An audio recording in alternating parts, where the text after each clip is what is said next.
Hello everyone and welcome to another one of my IT tutorials. Today I'm going to show you how to configure and install Exchange Server 2010. So let's get started. So first thing first is you want to start with a fresh machine and you want to install absolutely all updates that there are before doing anything else. Now the next step in the process is configuring the server name. So Exchange server always has to be part of the domain. So you need to set up your domain first before setting up Exchange. And you need to pick proper computer name or server name for it. So for example, if your internet facing host name is mail.itsupportme.com, for example, you might want to call your Exchange server mail and then join the domain itsupportme.com. The reason for that being, if you have your actual computer name different than the host name that allows users to reach your Exchange server from outside, you'll have to purchase a SSL certificate with alt names instead of just a single name certificate, which can be more pricey. So in our case, let's just call the computer Exchange, and that's going to be our internet facing the host name from the internet will point to this computer, will also be Exchange, and our domain is, in this case, sandbox.itsupportme.com. And now let's join the domain.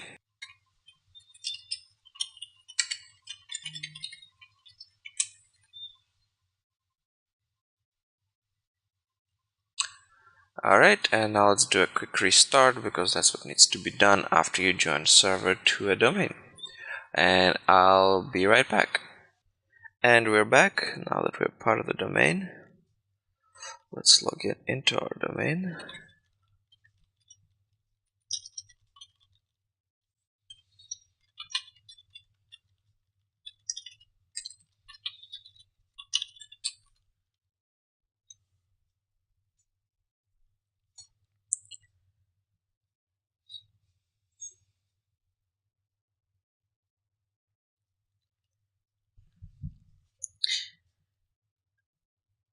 Alright, now the final step before installing Exchange is setting up prerequisite roles and installing some required software from the internet. So we'll start with roles. So let's open the server management console, and here you right click on features. I'll let it load for a little bit.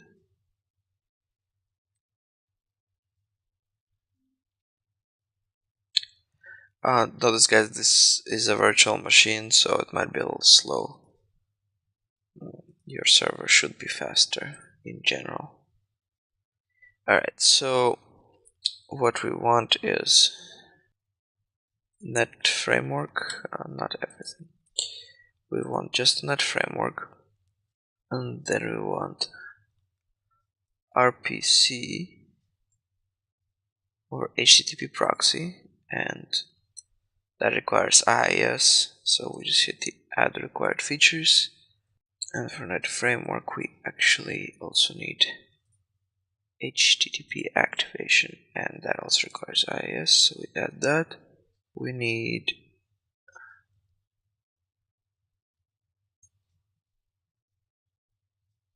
remote server administrative tools.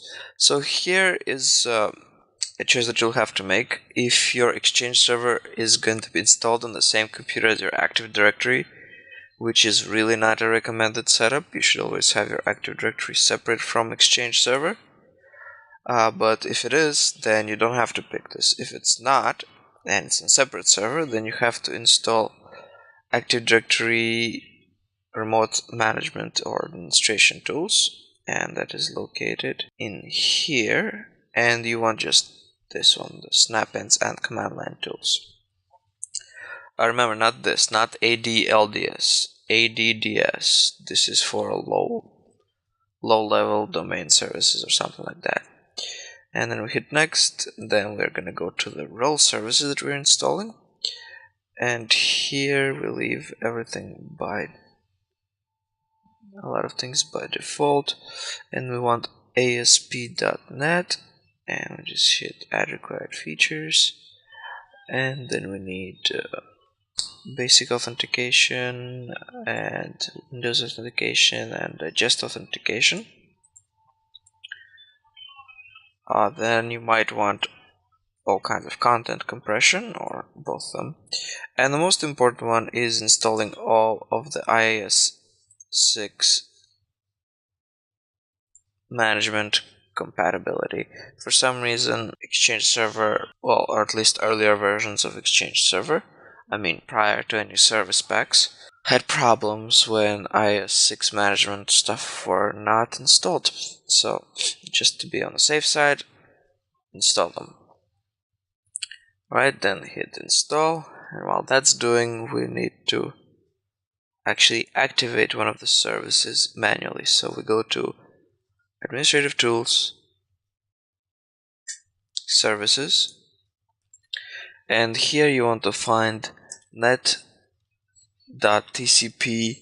port sharing, and it's disabled by default, so you want to go to Properties and set it to Automatic and hit OK here. Alright. Also note that after installing Net Framework 3.5.1, there will be more updates available from Microsoft for it, but those are not really important for our Exchange Server installation. You can install them at a later time whenever you feel comfortable. Of course, you should always install updates, that's out of the question. But the updates that are required are everything for Windows without any roles and features. So you want to install those before starting any of this. Alright, now another thing that we need is called Office System Converter Filter Pack. And what that helps us do, or what that helps Exchange do, is index the content of attachments like Word documents and Excel files, so that when a user searches for some kind of mail, Exchange is able to search within those files. Otherwise, without the filter pack, that would be impossible. And Adobe actually has its own filter pack that it developed for Exchange, so if you work extensively with PDF files containing text that might need to be searched through email, you might be interested in downloading and installing that as well. But the Office filter pack is required by Exchange, so we're just going to do that. And I'll put the link in the description for you to click, but here I'm just going to type it in. Download en details ASPX ID equals 17062.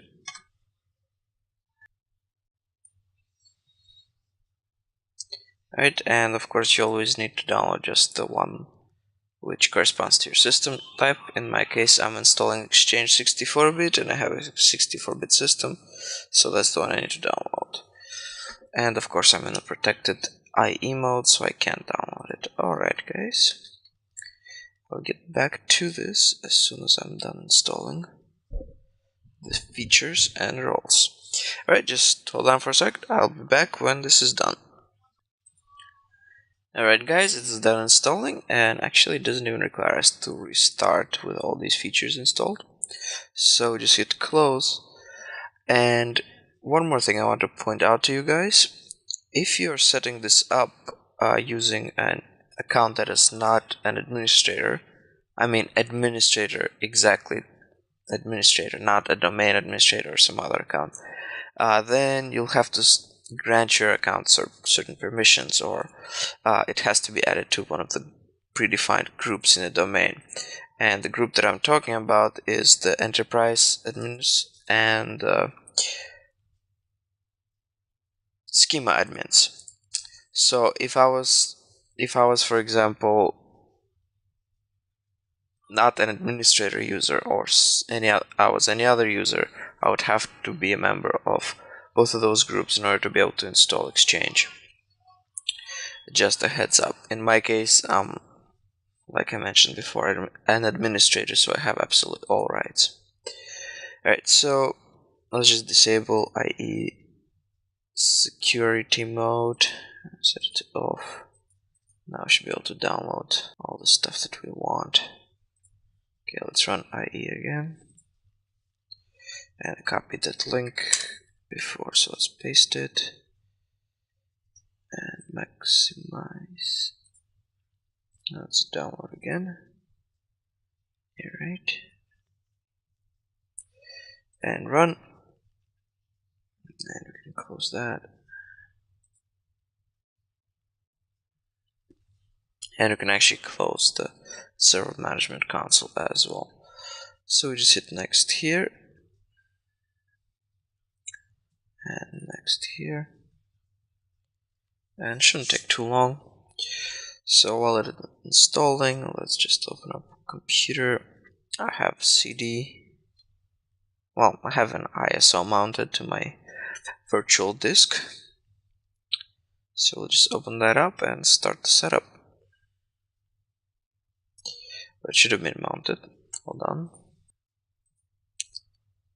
Alright, that completed, and now the ISO is mounted, so let's start the setup. And as you can see, we already installed that, so we just pick a language and install only the languages that are already on the CD, and then we start the setup. Alright guys, here we go, the setup has started. So we hit next, and of course, as always, there's a license agreement, and this is up to you. I like to enlist in all the error reporting and stuff. And you can just pick a typical installation. It has all the required stuff that we need. So organization name might be insignificant and doesn't really appear anywhere, but the important part about it is stored in the mail database. So what happens is, if your domain and your exchange absolutely crashes and the only thing you have is your file which contains all the mail, the only way you can actually recover it is if you set up a new exchange server and you have to give it the same exact organization name as the one that was stored in the mail database file. Otherwise you won't be able to mount that file to the new exchange server. Yeah, I had to find it out the hard way. So anyhow, we're just gonna call it sandbox because it doesn't really matter. And hopefully you have enough backups not to have your exchange and domain completely crash unrecoverably, because if that happens you have much bigger problems than just recovering some emails. Alright, now this, if you have 2003 Outlooks running in your organization, or you want to provide this service to people on the internet and they might be running any Outlook, you either pick yes or no. We'll pick no. Internet facing. This is of course for the purposes of having people from outside of your organization, aka the internet, being able to access your exchange server. So since, as you remember, we give our exchange server name exchange, so we're just gonna make our internet facing host name the same. So it's gonna be exchange, and our domain was sandbox.it, supportme.com. And this way we only need one certificate without any alt names. So now it's ready to run pre-checks, and everything should pass if you followed all the steps so far. And sometimes it takes a while, so I'm just gonna be back when it's all done. Alright, here we are, and it is just a warning since we didn't have any exchange servers in our domain before. It says it's gonna prepare our Active Directory to run with Exchange server, and everything else passed. So we hit install, and once again we wait and wait and wait, and it takes forever. And well, once again I'll be back when it's done, and then we'll go into configurations. And we're back. As you may have noticed, it took quite a bit of time, and once again that's because it's a virtual machine, but nevertheless. Now hit finish. And one thing I did forget to mention is some weird thing that was happening with memory configuration. In one of my Exchange servers, I installed it on a 4 gigabit machine for RAM, 4 gigabit of RAM. And what happened later is, after I increased the RAM, Exchange stopped working completely. Services just wouldn't start, and I have no idea why. So as soon as I changed the memory back to 4, it worked just fine. So maybe didn't do any additional research. Maybe Microsoft fixed that in the service packs, or maybe it was related to the fact that it was a virtual machine. But anyhow, just something to keep in mind if you're experiencing a problem that Exchange doesn't start at all, then check that you didn't change the memory after the original installation. So as you notice here, I click this link, get critical updates from Microsoft Exchange, and that just opens Internet Explorer on this page. Just check this box and hit next, and just use recommend settings, I guess, or you can change it later if you want. Let's just update something in the Windows Update for it to receive Exchange updates. So while that's doing its thing, let's get started with setting up Exchange. So basically what you do is you just go one thing at a time, and you configure the settings that you need for your organization. I'm just going to go through some of the important settings to get you started. And also, you'll need to activate your Exchange. You have 120 days free trial, and then you need to provide activation key. And in case you don't know where to provide it, because it was a bit tricky, you click on the server configuration, and then you click on the server node, and then you can enter private key right here. But let's start with the organization configuration. Right, so expand that and click mailbox. Basically, this has all things you need to know and do with your mailbox database. You can put it in a different location if you want. Configure retention policy, configure custom folders, address books, and stuff like that. Client access, just some defaults for people to access Exchange from the internet. But the most important thing is the hub transport, because that's what does all the receiving and storing. So remote domains, this defines which domains your Exchange will send emails to.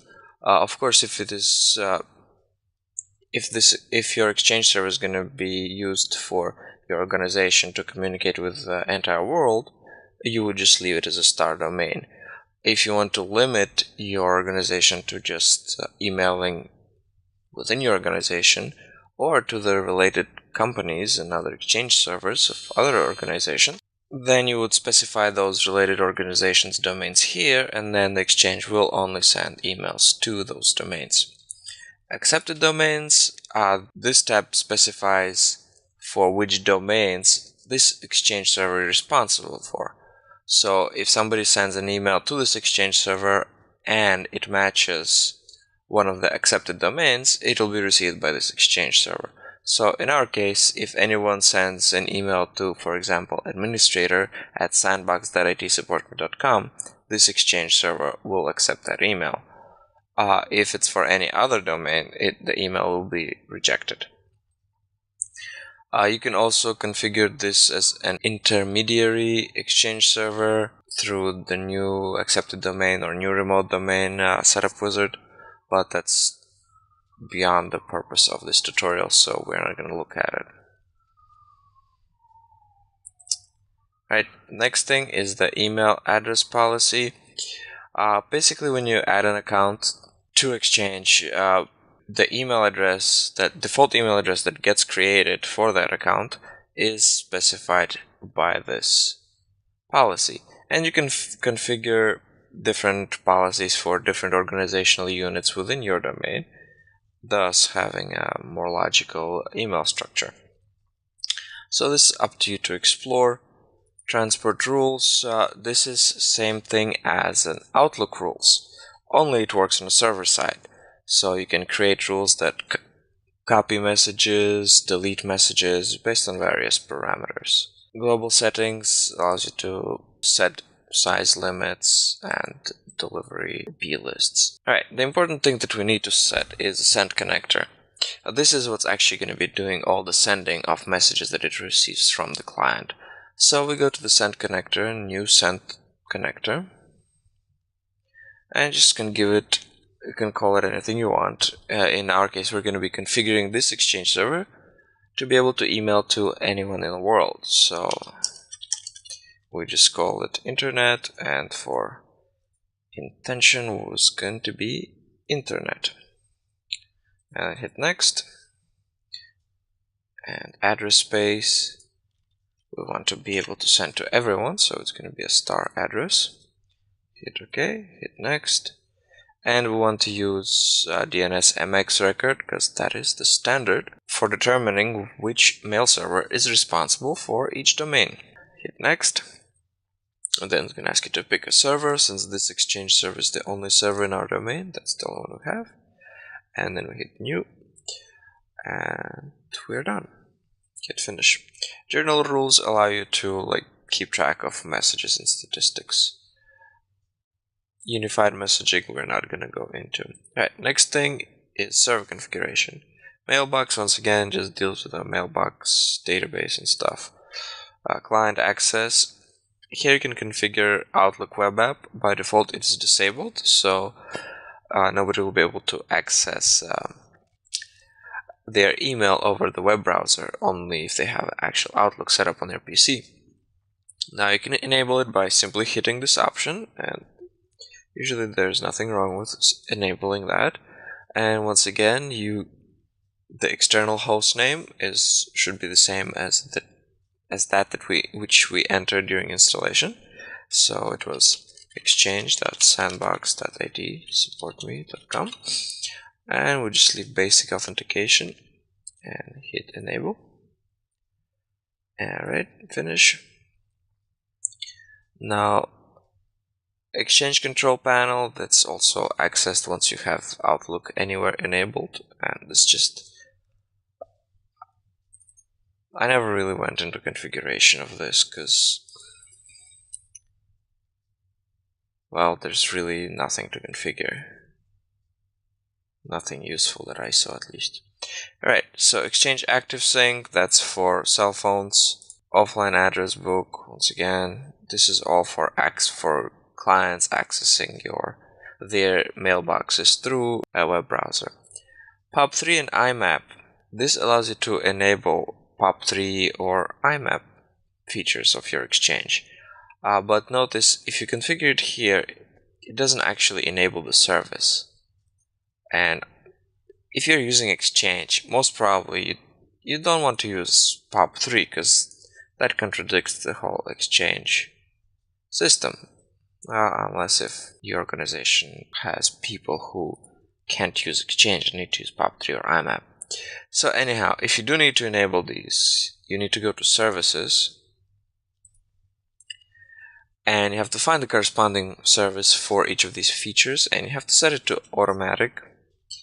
So if we scroll down in the service list after it loads, just expand that and just click on the service and hit MI, and here we go, you can see POP3 and IMAP, and by default they are set to manual, so you'd have to set them to automatic, or I would suggest even automatic delayed start, because, well, you should always let the other primary Exchange services to start first before POP and IMAP goes online, because they won't work if the other services didn't start yet anyway. So that's that. Then Hub Transport. This is where you configure receiving, and by default, all mail goes through port 25. So if somebody from the internet or another Exchange server tries to send you an email, or your server an email, it'll go through here. And in order to accept email from any other server that is not part of your domain, which is most probably that you want to do if your organization is communicating with anyone in the world, you need to enable this option, anonymous users, and you hit apply. Otherwise, any other mail server, when sending you a message, will get a rejection of authentication required. The only reason when you would not have this box checked is if you have several organizations in your forest maybe, or you have an organizational trust, and then you can configure your and other organizations' servers to authenticate in one way or another. And here just leave ports as default. Now the other client exchange, this I think would mostly be used if a person is accessing your service via non-exchange system like POP or IMAP, and if they need to send mail, most probably their ISP is going to block port 25 from being an outgoing port. So in this case, you can provide those users with this port, which is 587. In this case, you can set it to any other port which is not blocked by ISP. Right, so and this should not have the anonymous user authentication because these are actually going to be your users, so there's no point of doing anonymous authentication here. So that you can leave as default as well. And that's all the configurations that are here. Once again, unified messaging we're not going to look at. And the last tab is the recipient configuration. This is where you actually configure all the email accounts. And by default, the user who installed Exchange has the account already here, which is administrator, me. And if we double click, we can see pretty much all account information. And if we click on email addresses, that's the default email address that was created for me. So it's administrator@sandbox.itsupportme.com, and that was based on that default email policy that we saw before. So if you have many users in your domain already, what you do is you hit new mailbox, because you have to create mailboxes for them, and you hit next, and then you click existing users, hit add, and then you can just select all the users that are listed here. If you need to add all of them, hit OK, and thus create mailboxes for all of those users. If you need to add a new user, there's two ways that you can do it, either through this interface, or you can add them to your domain first, set them up, and then use the existing user once again to link it to Exchange. Alright, we're going to cancel that. That's it for setting up the Exchange Management Console. But now we need to look at some of the other things like port forwarding. So your Exchange needs to receive traffic from outside on ports 25, port 80, and port 443, because those are the three ports that it works on.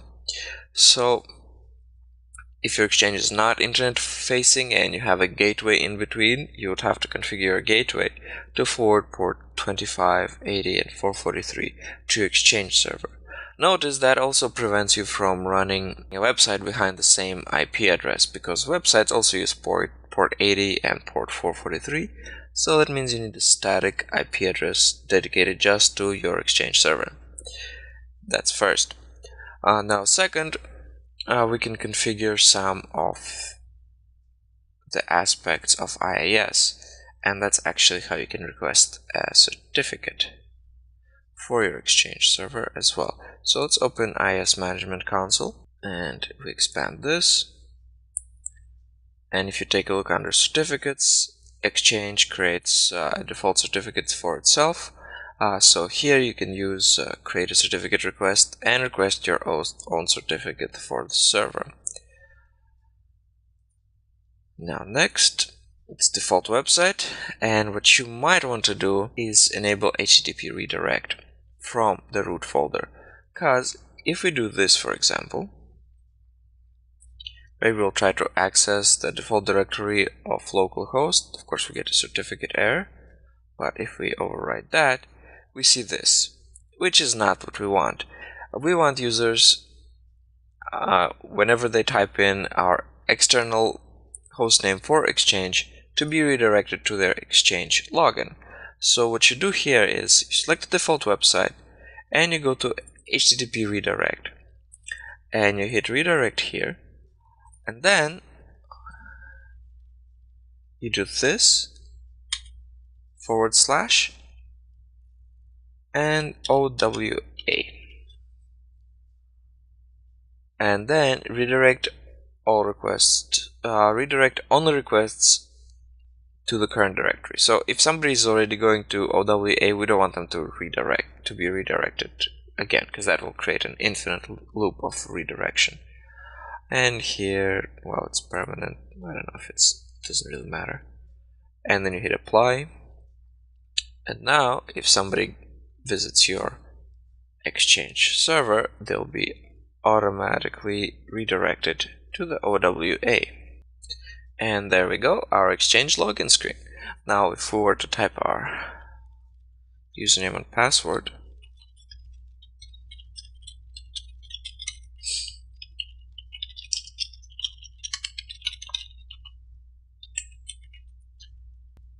this brings us to our inbox.